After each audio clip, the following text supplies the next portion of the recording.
దేవుని నామానికి స్తోత్రము కలుగునుగాక.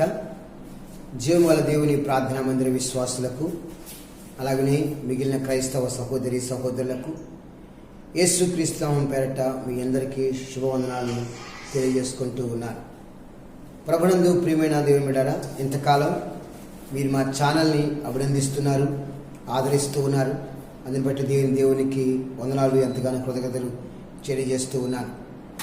ప్రియులారా, ఈ దినమున దేవుని వాక్యాన్ని మనము లేకపోతే ఈ కార్యక్రమాన్ని ప్రారంభించడానికి ముందుగా చిన్న ప్రార్థన చేసుకుని మన ఈ కార్యక్రమాన్ని ప్రారంభించుకుందాం. ప్రార్థన. దయగల మా ప్రభువా, కృపగల మా తండ్రి, మరొకసారి మీకు వందనాలు స్తోత్రాలు మేము చెల్లిస్తున్నాం తండ్రి.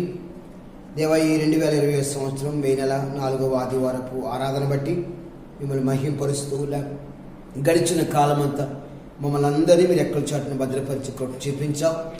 ఈనాడు మమ్మల్ని క్షేమంగా ఉంచారు తండ్రి, మీకు స్తోత్రాలు.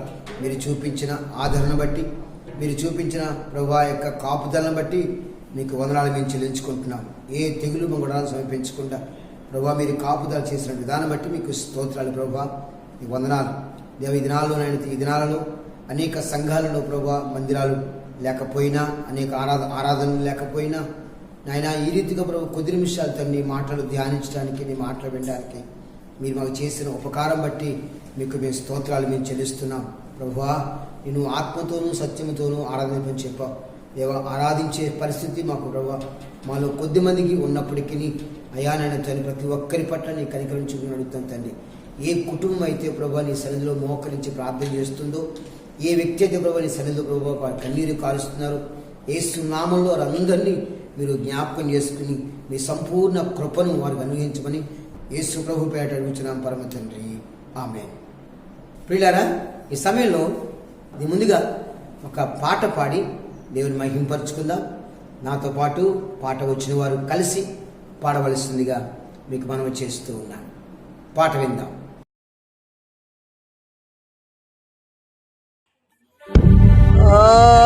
ఆశయా చిన్న ఆశయా, ఓ యేసయ్యా నీవే తీర్చాలయ్యా.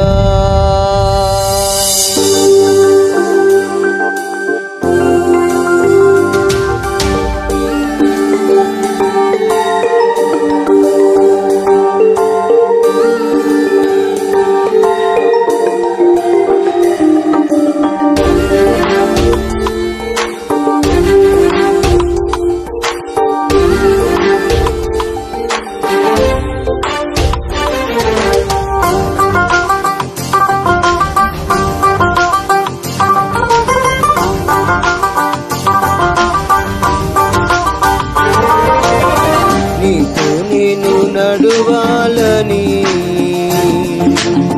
నీతో కలిసి ఉండాలని, నీతో నేను నడువాలని, నీతో కలిసి ఉండాలని. ఆశయా చిన్న ఆశయా, ఓ యేసయ్యా నీవే తీర్చాలయ్యా. ఆశయా చిన్న ఆశయా, ఓ యేసయ్యా నీవే తీర్చాలయ్యా. నీతో నేను నడువాలని, నీతో కలిసి ఉండాలని.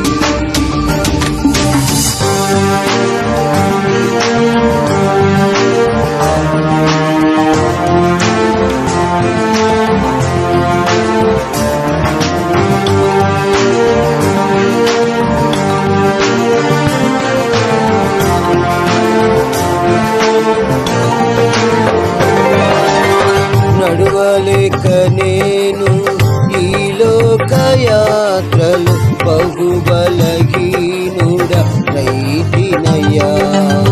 నడువలేక నేను ఈ లోకయాత్రలు బహుబలహీనుడనైతినయ్యా. నా చేయి పట్టి నీతో నన్ను నడిపించుమయ్యా నా యేసయ్యా.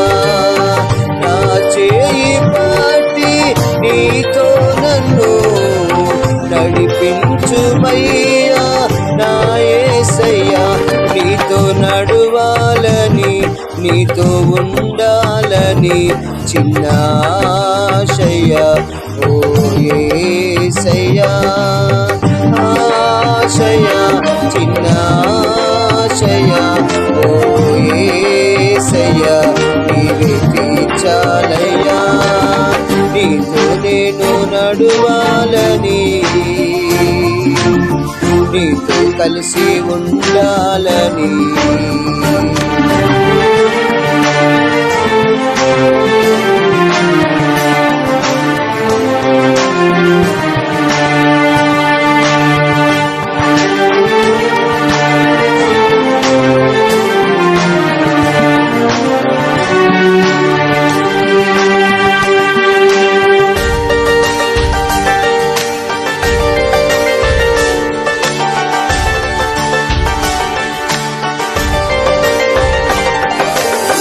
సౌలును పౌలుగా మార్చిన నా గొప్ప దేవుడా. సౌలును పౌలుగా మార్చిన నా గొప్ప దేవుడా. నీలో ప్రేమ నాలో నింపి నీలా నన్ను నీవు మార్చుమయ్యా. నీలో ప్రేమ నాలో నింపి నీలా నన్ను నీవు మార్చుమయ్యా. నీలా ఉండాలని నీతో ఉండాలని చిన్న ఆశయ ఓ యేసయ్యా. ఆశయ చిన్న ఆశయ ఓ యేసయ్యా.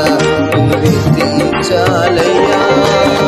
నీతో నేను నడువాలని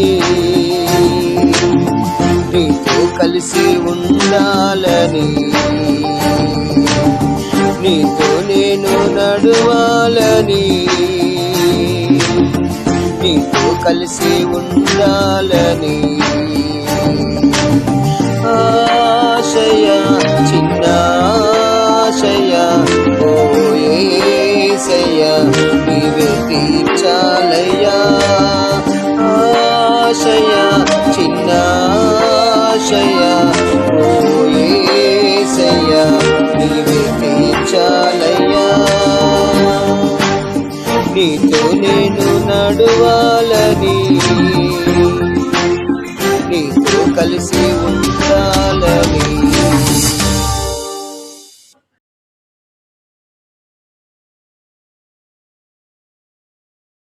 దేవునికి స్తోత్రము కలుగును గాక.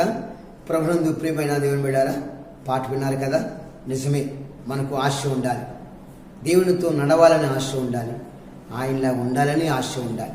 ఒకవేళ లోకంలో మనం నడవలేకపోయినా ప్రభుతో నడిచే భాగ్యం నువ్వు సంపాదించుకోవాలని నేను ప్రభు పేరట మనస్ఫూర్తిగా ఆశిస్తూ ఉన్నాను. మిమ్మల్ని ఆ రీతిగా దేవుడు బలపరచాలని ప్రార్థన చేస్తూ ఉన్నాను. ఈ సమయంలో వాక్యాన్ని విందాం.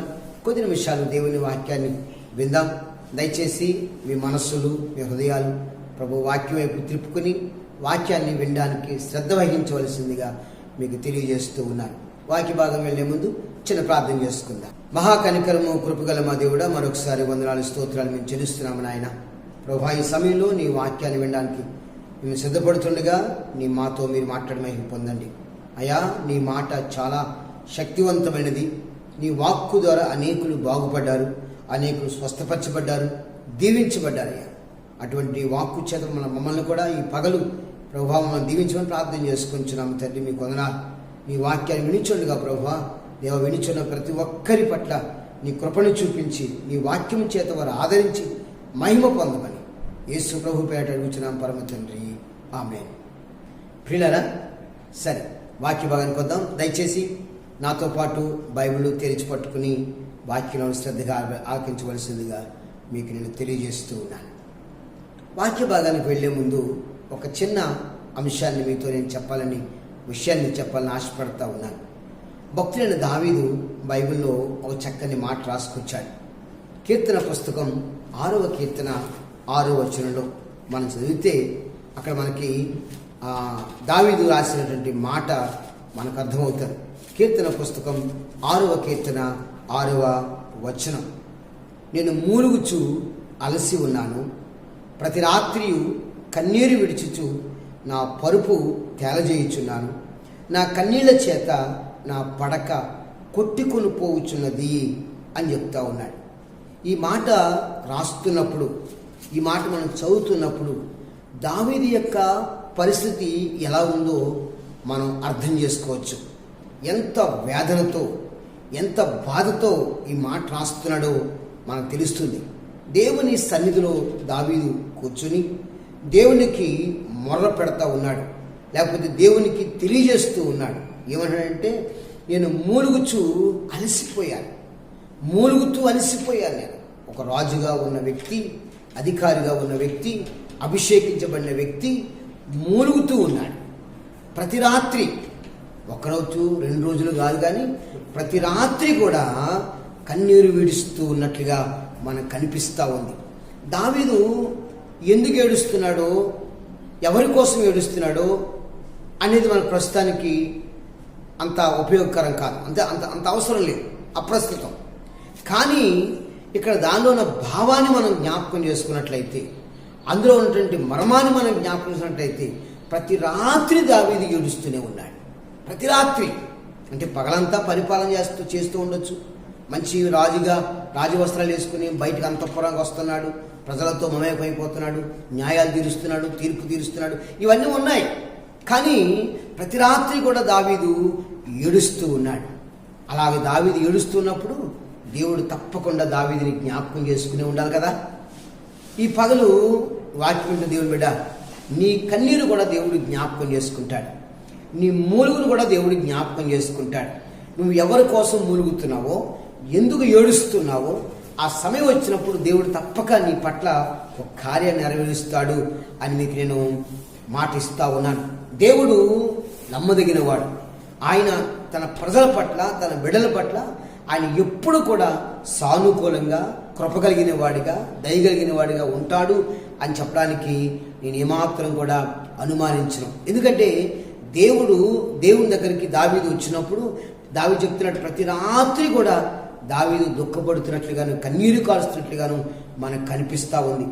ఈ పగల మీతో నేను బైబిల్ గ్రంథంలో ఒక వ్యక్తిని పరిచయం చేయాలని ఆశపడతా ఉన్నాను. అంటే అలాగా ఏడ్చిన వాడు, అలాగా దుఃఖపడుతున్న వాడిని మీకు నేను చూపించాలని నేను ఈ పగలు ఆశపడతా ఉన్నాను.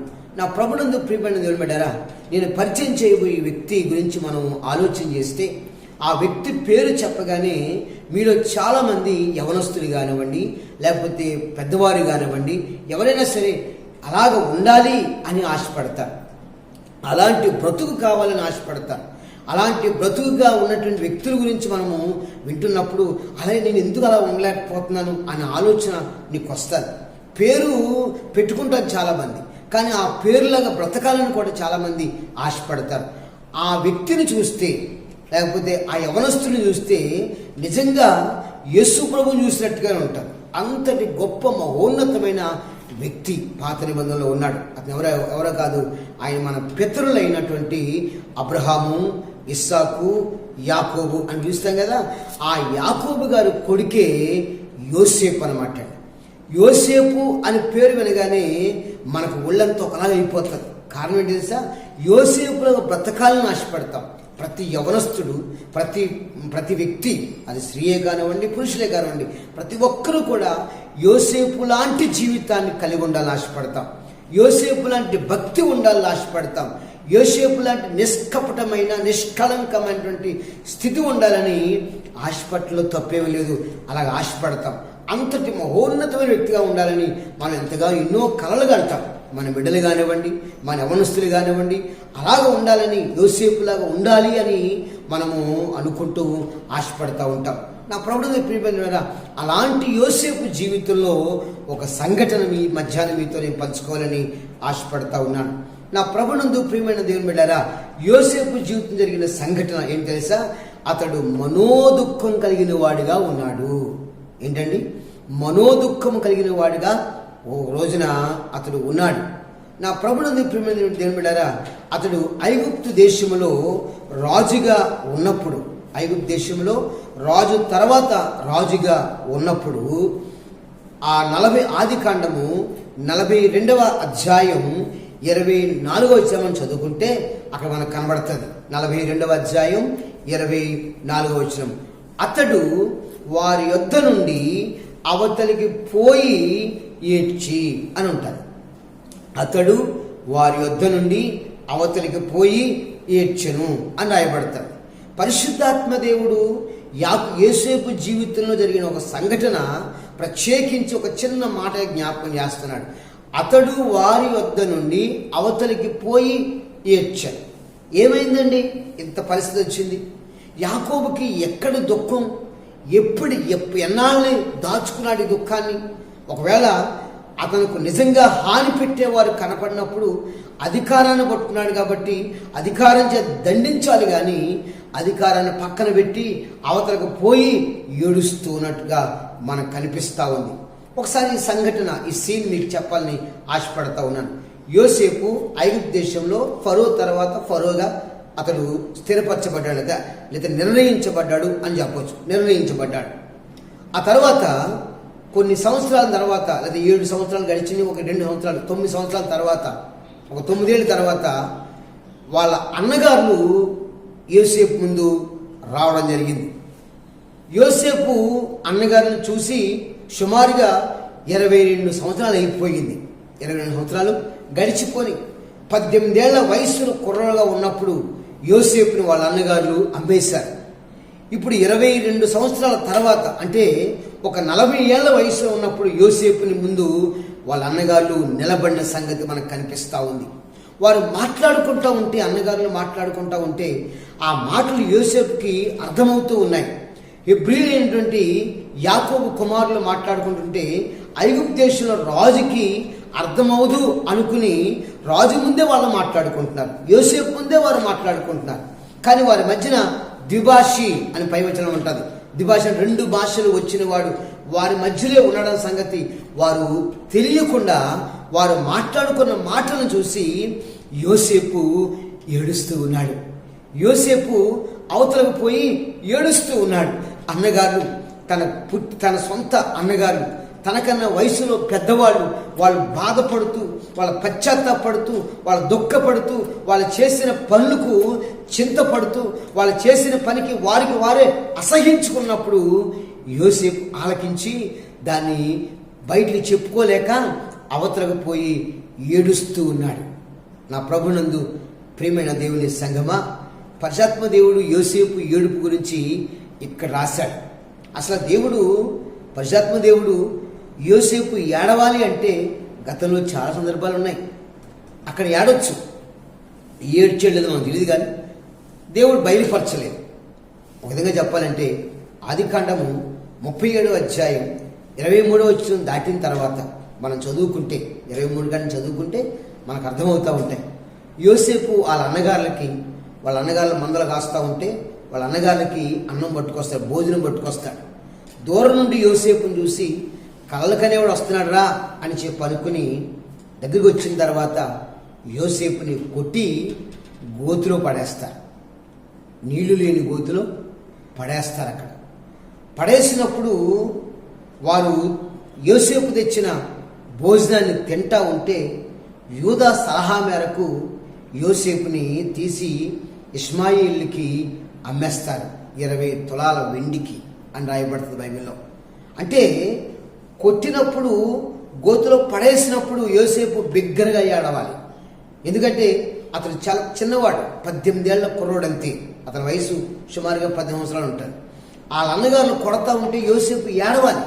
కానీ యోసేపు అప్పుడు ఏడ్చినట్టుగా దేవుడు బయలుపరచలేదు.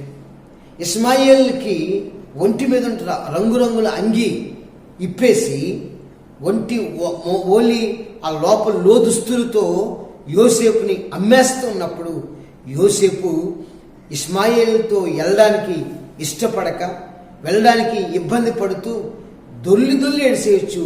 ఆ పొలంలో ఏడ్చినట్టు బైబిల్ గ్రంథంలో రాయబడలేదు. ఆ తర్వాత ఇస్మాయిల్ తీసుకొచ్చి ఫరో యొక్క అధిపతి అయినటువంటి ఆ ఇంట్లో పనివాడైనటువంటి పొతిఫర్కి అమ్మేశారు. ఆ పొతిఫర్కి ఇంట్లో అమ్మేసినప్పుడు ఆ ఇంట్లో పనివాడిగా యోసేపు కొంతకాలం ఉన్నాడు. ఆదికాండం 39 అధ్యాయం 7 నుంచి 19 వచనాలు మనం చదువుకుంటే యోసేపు పొతిఫర్ ఇంట్లో జరిగిన అన్యాయం మనందరికీ తెలుసు. నిజంగా ఆ సంఘటన బట్టే అందరం యోసేపులాగా ఉండాలి నా కొడుకు, యోసేపులాగా ఉండాలి నా కూతురు అనుకుంటుంటాం. యోసేపు పాపానికి ఒప్పుకోలేదు, అన్యాయమైన తీర్పు తీర్చబడ్డాడు, దూషించబడ్డాడు, హేళన చేయబడ్డాడు. లేకపోతే ఐగుప్తులు అంటారు హెబ్రీల దాసుడు, లేకపోతే పనివాడుగా యోసేపును గుర్తించి అన్యాయముగా అతని చెరసాలను వేశారు. అయ్యో నేను ఏ తప్పు చేయలేదు, నా మీద అన్యాయంగా నేరం మోపుతున్నారు అని అప్పుడు గగ్గోలు పెట్టి ఏడవాలి. ఏడ్చినట్టు పరిశుద్ధాత్మ దేవుడు ఇక్కడ మనకు తెలియపరచలేదు. యోసేపు చెరసాల్లోకి వెళ్ళిపోయాడు. ఆ చెరసాల్లో ఉన్నప్పుడు ఆదికాండం 39 అధ్యాయం 20 వచనంలో రాజు ఖైదీలు ఉన్న స్థలంలో యోసేపు ఉన్నాడు. అక్కడ ఒంటరిగా కూర్చుని యోసేపు ఏడుస్తూ ఉండాలి. అయ్యో నా తల్లి లేదు, ఇక్కడ నా తండ్రి లేడు, ఇక్కడ నా అన్నగారు ఎవరు లేరు, నేను అన్యాయంగా ఇంట్లో లేకుండా ఇలాగా చెరసాల్లో ఉన్నాను, జైల్లో ఉన్నాను అని యోసేపు ఖచ్చితంగా ఏడవాలి. కానీ అక్కడ ఏడ్చినట్టు మనకు బైబిల్లో దేవుడు రాయించలేదు. ఆ తర్వాత ఆదికాండము 40 అధ్యాయం 23 వచనంలో మనకు కనిపిస్తూ ఉంటుంది. ఫరో యొక్క పానదాయకుల అధిపతి అని రాయబడతారు. పానదాయకుల అధిపతి అతడు యోసేపుని మర్చిపోయాడు. చెరసాలోని యోసేపుని మర్చిపోయాడు. యోసేపు తన కల భావాన్ని చెప్పి తన విడుదల గురించి చెప్పిన సంగతి అతడు మర్చిపోయాడు. యోసేపుని మర్చిపోయాడు కాబట్టి అయ్యో ఆ వ్యక్తి నన్ను మర్చిపోయాడా, ఇంత నేను ఉపకారం చేశానే, ఇంత కల భావాన్ని చెప్పానే, ఆ వ్యక్తి నన్ను మర్చిపోయాడా అని చెప్పి యోసేపు ఖచ్చితంగా ఏడవాలి. కానీ ఏడ్చినట్టు దేవుడు మనకి బయలుపరచలేదు. ఇన్ని విషయాల్లో దేవుడు బయలుపరచలేదు. ఇన్ని విషయాల్లో మనకు దేవుడు బయలుపరచకపోయినా ఒక మాట మాత్రం మనకు కనబడతా ఉంటుంది, యోసేపుకి దేవుడు తోడై ఉన్నాడు. ఆమేన్. యోసేపుకి దేవుడు తోడై ఉన్నాడు. గోతులో ఉన్నప్పుడు దేవుడు యోసేపు తోడై ఉన్నాడు.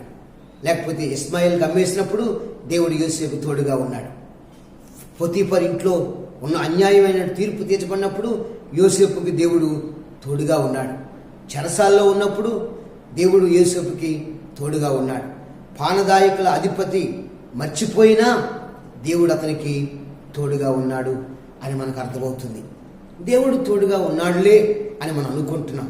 కానీ నేను అనుకుంటున్నాను యోసేపు మనసులో చాలా మనోదుఖం ఉంది.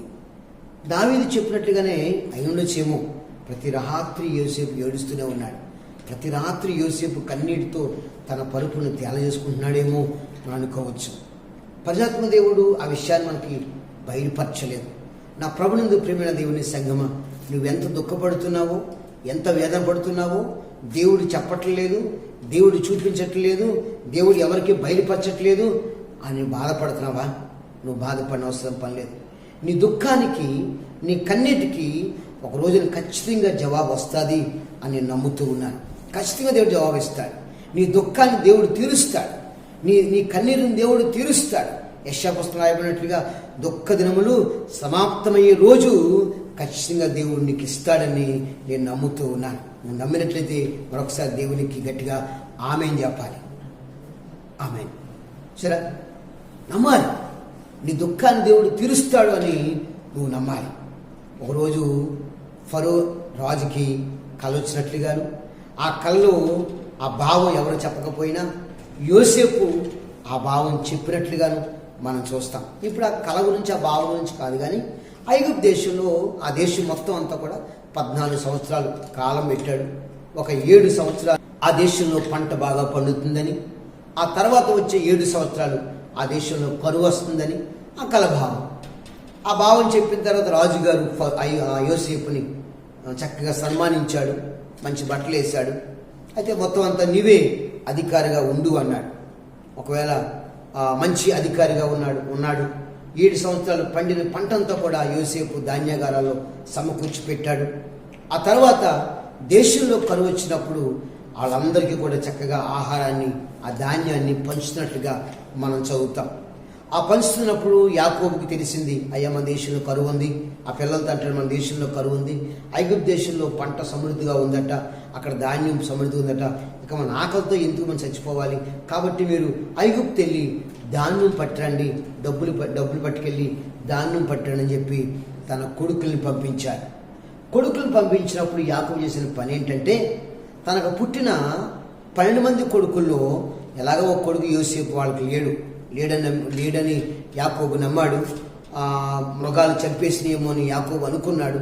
ఇక యాకోబు లేడు కాబట్టి ఆ భార్యకు పుట్టినటువంటి మరొక కొడుకున్నాడు బెన్యామీను, అతని దగ్గర పెట్టుకుని మిగిలిన 10 మంది కొడుకుల్ని ఐగుప్తు దేశానికి ధాన్యం కొనడానికి పంపించాడు. ధాన్యం కొనడానికి పంపించినప్పుడు ఆ లైన్లో యోసేపు యొక్క అన్నగారులు 10 మంది నిలబడ్డారు. 10 మంది నిలబడ్డారు. యోసేపు దగ్గరుండే అందరికీ వారు తెచ్చిన డబ్బులకి, రోకలకి ధాన్యాన్ని అమ్ముతా ఉన్నాడు. ఆ సందర్భం వచ్చింది, ఆ సమయం వచ్చింది. అన్నగారు లైన్లో వస్తూ ఉన్నారు. యోసేపు చూశాడు. అన్నగారిని యోసేపు గుర్తుపట్టాడు, కానీ యోసేపు అన్నగారులు యోసేపుని గుర్తుపట్టలేకపోయారు. గుర్తుపట్టలేకపోతే కారణం ఉండొచ్చు, ఎందుకంటే అప్పుడు యోసేపు వయసు 40 సంవత్సరాలు అయిపోయింది. సుమారుగా 12 సంవత్సరాలు పొతీఫర్ ఇంట్లోనూ లేకపోతే చెరసాల్లోనూ ఇప్పుడు ఉన్నాడు. ఆ తర్వాత ఫరో ముందుకు వచ్చినప్పటికీ యోసేపు వయసు 30 సంవత్సరాలు కావచ్చుని. ఈ 30 సంవత్సరాల తర్వాత ఒక 7 సంవత్సరాలు పంటలు బాగా పండి ఆయన్ని సమకూర్చి పెట్టాడు. ఇది 2వ సంవత్సరం యాకోబు యొక్క అన్నగారులు ఆ ధాన్యం కొనుక్కోవడానికి ఐగుప్తు వచ్చినాడు. అంటే సుమారుగా నా లెక్క ప్రకారంగా యోసేపు వయసు 39 నుంచి 40 సంవత్సరాల వయసు ఉంటుంది. కనుక యోసేపు రాజవస్త్రంలో ఉన్నాడు, అధికారిగా ఉన్నాడు, ఒక సింహాసనీసుడిగా ఉన్నాడు, క్షేమకాలంలో మంచి క్షేమంగా ఉన్నాడు, భౌతికంగా ఏ లోటు లేనివాడిగా ఉన్నాడు, మంచి అనుభవాన్ని అనుభవిస్తూ ఉన్నాడు. ఈ సమయంలోనే యోసేపు పెళ్ళైపోయింది, 2 కొడుకులు పుట్టారు, వారితో కుటుంబంతో చక్కగా సంతోషంగా గౌరవంగా బతుకుతున్నాడు. ఇన్ని ఉన్నా యోసేపు మనసులో ఒక మనోదుఖం ఉండిపోయింది. యోసేపు మనసులో ఒక మనోదుఖం ఉండిపోయింది. వాక్యం వింటున్న దేవుని బిడ్డ, ఒకవేళ భౌతికంగా నీకు ఎన్ని ఉన్నా దేనితోనన్నా బాధపడుతున్నావా? దేనికోసమన్నా బాధపడుతున్నావా? ఎవరి కోసం అని దుఃఖపడుతూ ఉన్నావా? అది నీ కుటుంబం కొరక, నీ బిడ్డల కొరక? అన్ని భౌతికంగా దేవుడిని సమకూర్చి పెట్టాడు.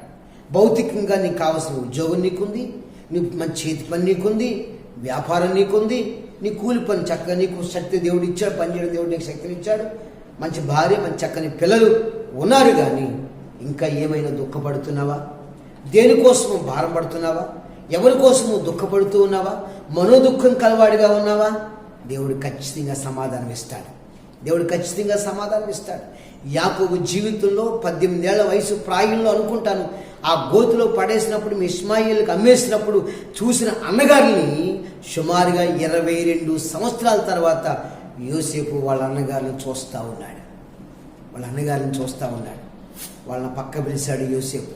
పక్కకు పిలిచి, మీరందరూ వేగులు వారిలా అని చెప్పి వాళ్ళతో కొన్ని ప్రశ్నలు వేసి వాళ్ళని కొంచెం ఇబ్బంది పెట్టాడు. కఠినంగా మాట్లాడాడు, కష్టంగా మాట్లాడాడు, వాళ్ళని దుఃఖపెట్టినట్లుగా మాట్లాడాడు, వాళ్ళు భారం పెట్టినట్టుగా మాట్లాడాడు, చాలా కఠినంగా వాళ్ళ పట్ల దురుసుగా మాట్లాడాడు.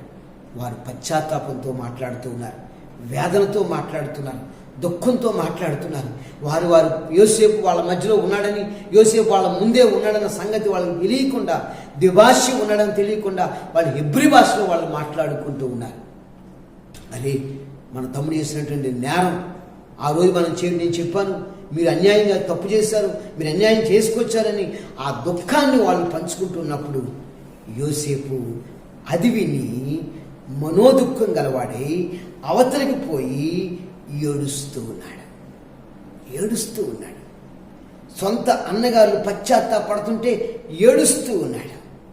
ఒకప్పుడు కల చెప్పాడు, నానా నేను పొలంలో పనిచేస్తూ ఉంటే, నాతో పాటు అన్నగారులు పనిచేస్తూ ఉంటే వాళ్ళ కోసిన పనులన్నీ కూడా నేను కోసిన పరముని నిలబడి అవి నాకు సాష్టాంగ నమస్కారం చేస్తున్నాను నాన్న అని చెప్తే యాకోబు వినలేదు, వాళ్ళ అన్నగారు కూడా వినలేదు. నానా మరో కల వచ్చింది నాకు, ఇంకో నేను 11 నక్షత్రాలు, సూర్యుడు చంద్రుడు నాకు నమస్కారం చేస్తున్నాయి నానా అని చెప్తే యాకోబు గద్దించాడు. మిగిలిన వారు అందరూ కోపగించారు, ద్వేషించారు, దూషించారు. అప్పుడు వెళ్ళలేదు. ఇప్పుడు ఈ రోజున యోసేపు అన్నగారు తల దించుకుని మాట్లాడుతున్నారు. తల ఎత్తలేక తల దించుకుని మాట్లాడుతూ ఉన్నారు. తల దించుకుని యోసేపు ముందు తల వంచుకుని వాళ్ళు దీనంగా మాట్లాడుతూ ఉన్నారు. యోసేపు అధికారం ఉందండి. యోసేపు ఐగుప్తు దేశంలో రాజు తర్వాత రాజుగా ఉన్నాడు. ధాన్యం అమ్మడానికి మంచి స్థితిలో ఉన్నాడు. అవసరమైతే యోసేపు వాళ్ళని బయటికి గెంటేయచ్చు, బయటికి కొట్టి తరివేయచ్చు బయటికి. ఎందుకో తెలుసా?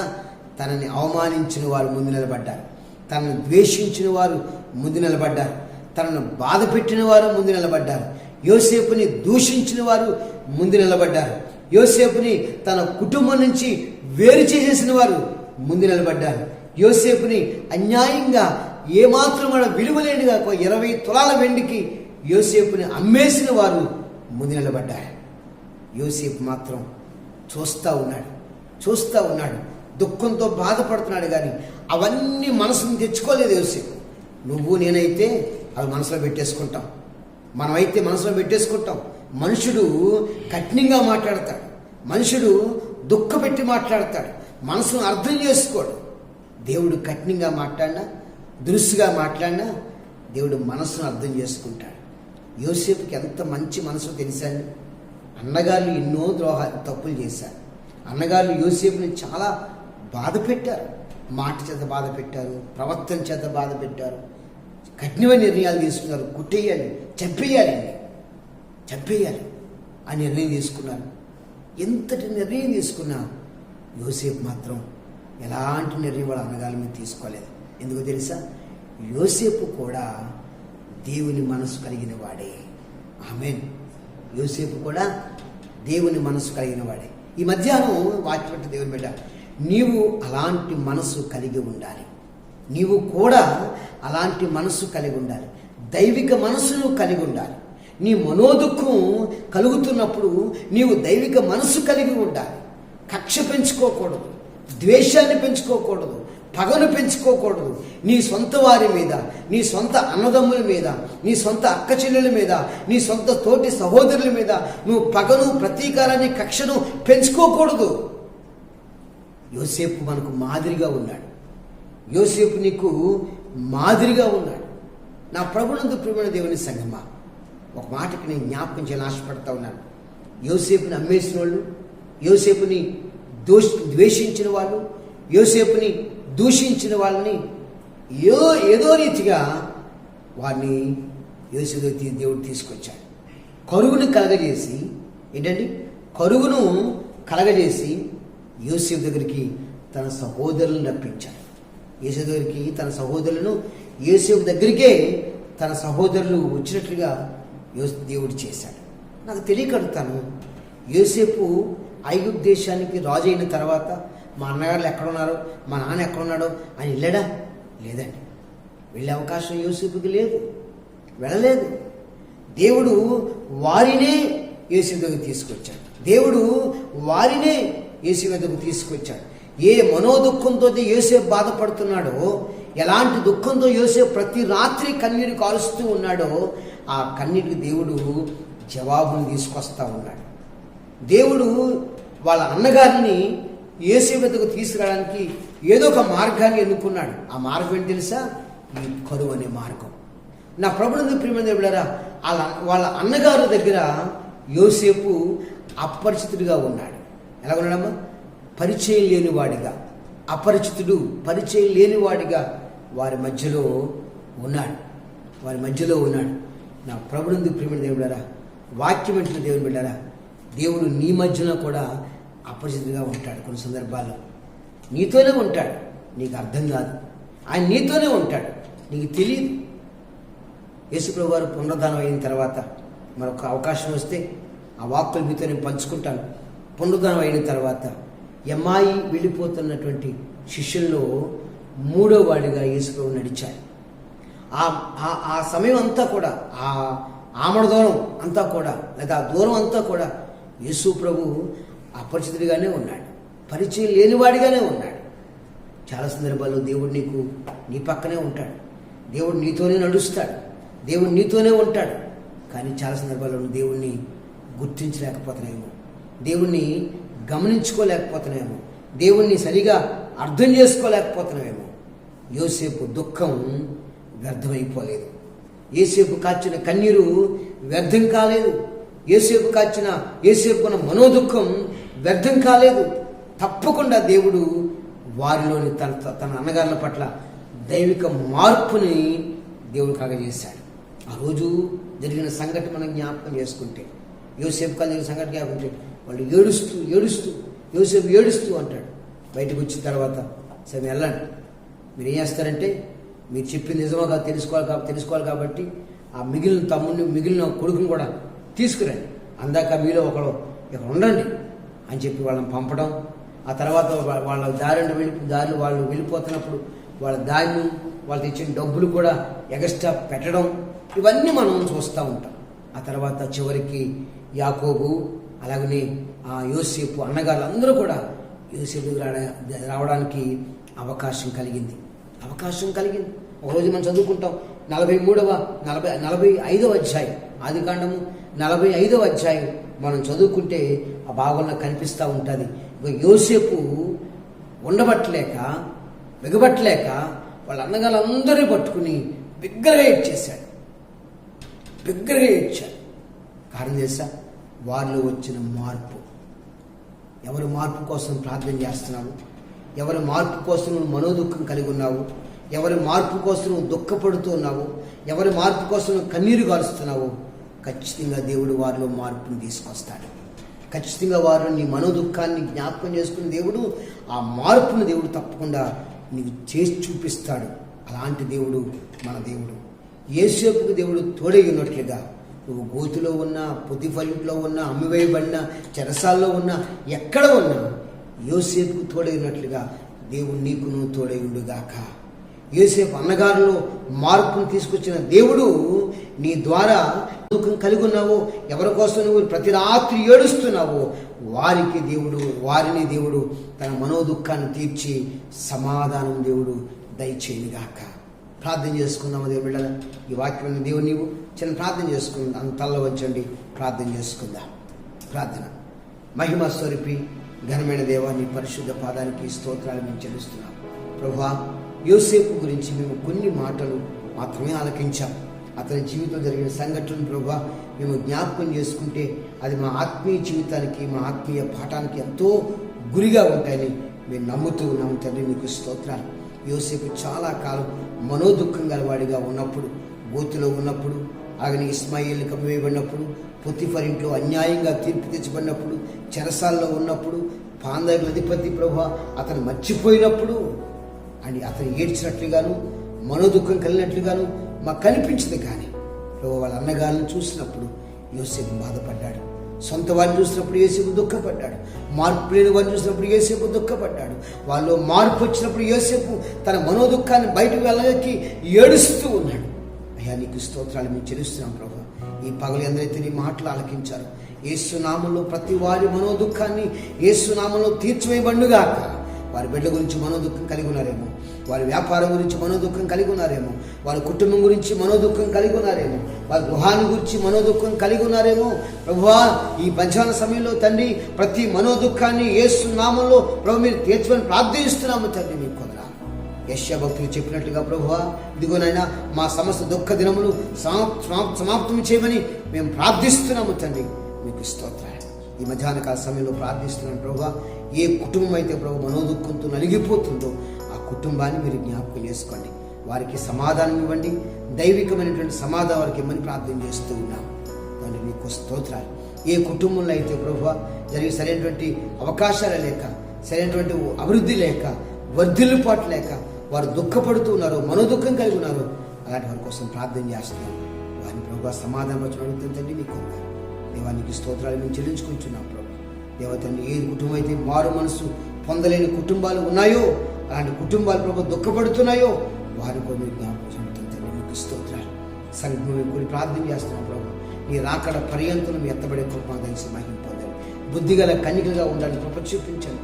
జరుగుతున్న సంఘటనలు చూసి మనోదుఖం గలవాడిగా మేము భయపడకుండా తండ్రి దైవికమైన మారు మనసు కలిగి దైవికమైన ప్రభు దుఃఖాన్ని కలిగి ప్రభు మేము జీవించే భాగ్యాన్ని ప్రార్థన చేస్తున్నాం.